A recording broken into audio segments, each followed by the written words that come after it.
PO, apalagi orang Indonesia, dia selalu pulang ke keluarganya, selalu menghubungi keluarganya. Jadi kalau identitasnya tahu, jejak digitalnya gampang didapat. Pertanyaannya adalah, mungkinkah ada tekanan? Mungkinkah ada ancaman dari para pelaku yang tiga ini?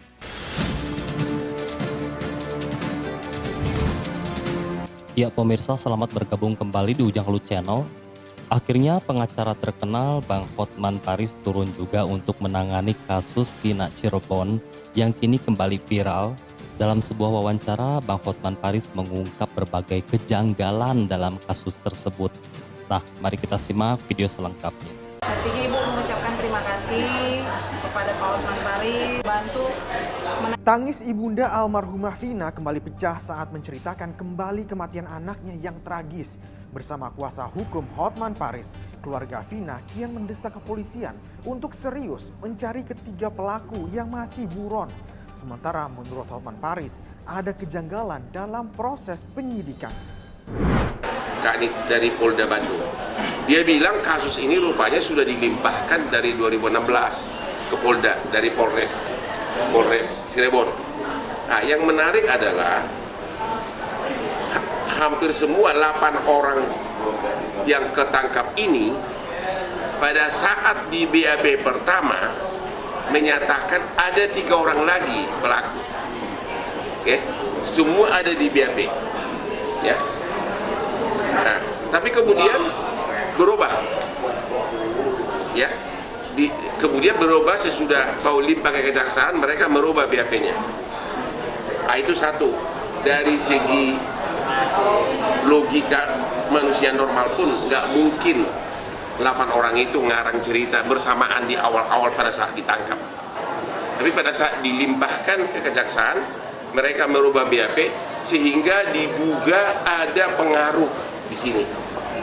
Ada pengaruh di sini sehingga 3 orang ini bahkan sampai sekarang seolah-olah alamatnya tidak jelas, padahal itu harusnya di BAP itu ada, ya.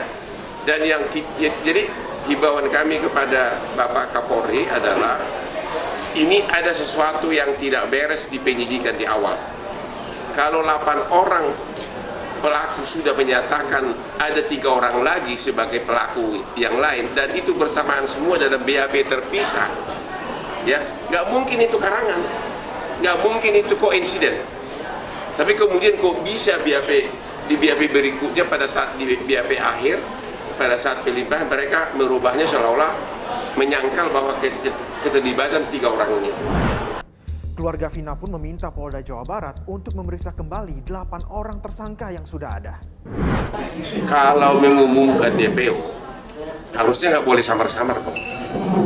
Ya, jadi itu yang kami himbau lagi kepada Polda Jabar. Tolong segera dilakukan, makanya saya bilang tadi penyidikan ulang. Karena apa? Hampir dalam semua tindak pidana yang DPO, apalagi orang Indonesia, dia selalu pulang ke keluarganya, selalu menghubungi keluarganya. Jadi kalau identitasnya tahu, jejak digitalnya gampang didapat. Dari saya bilang tadi, bahwa bagaimana bisa mengumumkan DPO kalau belum tahu identitasnya. Yang kedua, harusnya kan kalau memang sudah tahu, keluarganya dipanggil agar ketahuan, ya. Itu jejak digitalnya itu bisa dapat dari keluarganya. Tapi kalau siapa yang di DPO kan nggak tahu, kan? Nah ini yang saran kami kepada Polda Jabar, tolong agar BAP yang pertama dulu di mana waktu si 8 pelaku ini yang sudah narapidana ini mengaku itu dikumpulkan semua, dan juga bila perlu di BAP ulang sebagai saksi mereka ini. Komisi Kepolisian Nasional menilai perlu ada audit investigasi karena kasus ini sudah lama berlalu. Pendekatan kepada tersangka yang sudah ada juga perlu dilakukan. Ini perlu dievaluasi. Oleh sebab itu, kami menyarankan untuk dilakukan semacam audit investigasi bagaimana penanganan oleh tim penyidik pertama, kedua, ketiga, dan keempat. Pendekatan kepada para pelaku yang lain ini sangat-sangat penting. Karena mereka lah yang Hmm. tahu proses mabuknya gimana, siapa saja yang bergabung, siapa saja, meskipun dalam kondisi tidak sadar penuh ya karena mabuk, tapi setidaknya mereka bisa menceritakan. Pertanyaannya adalah, mungkinkah ada tekanan? Mungkinkah ada ancaman dari para pelaku yang 3 ini? Wow.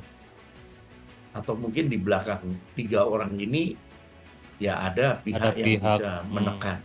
Sehingga para napi ini kemudian diem, tidak mau menceritakan. Padahal kunci pembuka juga ada di sana. 3 orang pelaku masih buron. Menurut kriminolog, sulitnya mencari pelaku yang masih buron hingga kini dipengaruhi oleh banyak faktor. 3 orang yang tidak ketemu itu dan masih DPO itu memang cukup bagus pelariannya.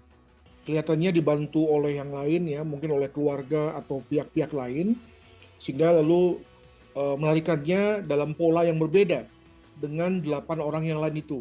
Mengapa saya katakan berbeda? Karena sebagai pelaku kejahatan pemula, maka biasanya ketika mereka melarikan diri, bersembunyi itu ada polanya. Nah, ini yang kedua ini terkait dengan bahwa makin lamanya waktu seseorang itu tidak tertangkap, bukannya makin mudah, malah makin sulit. Mengapa? Karena kalau kita mengandalkan ingatan misalnya, maka ingatan 8 tahun yang lalu tentu akan makin tergerus seiring dengan waktu, iya kan? Maka yang pada waktu itu masih anak-anak, masih kelompok-kelompok anak muda begal, sekarang sudah jadi orang dewasa. Sudah jadi pemuda dewasa yang mungkin sekali sulit terkenali. Kalau perlu juga ditengarai tentang kelemahan di kepolisian sendiri.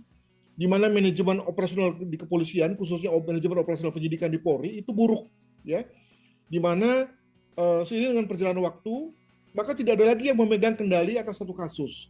Apalagi ketika pejabat-pejabatnya sudah saling berganti, ya, saling melepaskan tanggung jawab, dan pejabat yang sekarang ada tentu tidak mau, ya, ketimpaan begitu saja, menanggung beban begitu saja atas sesuatu yang merupakan kesalahan atau kelemahan dari senior-seniornya di masa lalu.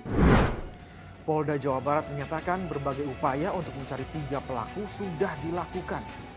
Terkait dengan status DPO terhadap 3 orang lainnya, kami telah melakukan upaya-upaya melakukan pencarian identitas dari 3 orang tersangka yang telah kami keluarkan DPO-nya. Ya, kita ketahui dengan identitas yaitu Saudara Andi, Saudara Dani, Saudara Peggy alias Pero. Jadi untuk 3 orang ini. Kemudian upaya pencarian ini, baik pemeriksaan saksi-saksi maupun 8 tersangka yang sudah divonis, ya, yang sudah ada di rutan lembaga pemasyarakatan, itu tidak ada menunjukkan, ya, identitas asli dari ketiganya. Namun sampai saat ini upaya tersebut tetap kita lakukan.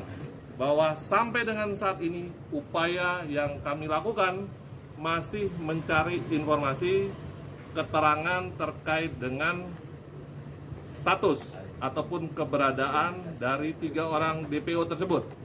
Baik kami menelusuri, ya, rumah, alamat dari yang bersangkutan, maupun kami mencari jejak sekolah, orang tua, kerabat dari ketiga DPO tersebut. Mengungkap kasus yang sudah lama berlalu tentu memiliki tantangan tersendiri. Perlu ada keseriusan dari yang berwenang untuk menuntaskan kasus ini agar keadilan didapat keluarga korban. Wow. Ya. Memang banyak sekali kejanggalan-kejanggalan dari kasus Pina Cirebon ini ya pemirsa. Ya, semoga saja dengan Bang Hotman Paris turun tangan juga untuk ikut memproses atau menyelesaikan kasus Pina Cirebon ini yang sempat tertunda selama 8 tahun, tidak ada kabar kelanjutan atau tidak ada kabar perihal 3 pelaku yang masih buron, ya. Dan keluarga Pina ini layak sekali mendapatkan bantuan, ya. Dan kita juga sebagai netizen turut bantu untuk mensupport ya. Karena ini benar-benar kasusnya harus dituntaskan, karena ini kejahatan yang sangat biadab sekali ya, untuk pembelajaran ke depan gitu kan. Nah, terima kasih sudah menyimak. Ujang Halu pamit, sampai jumpa di next video.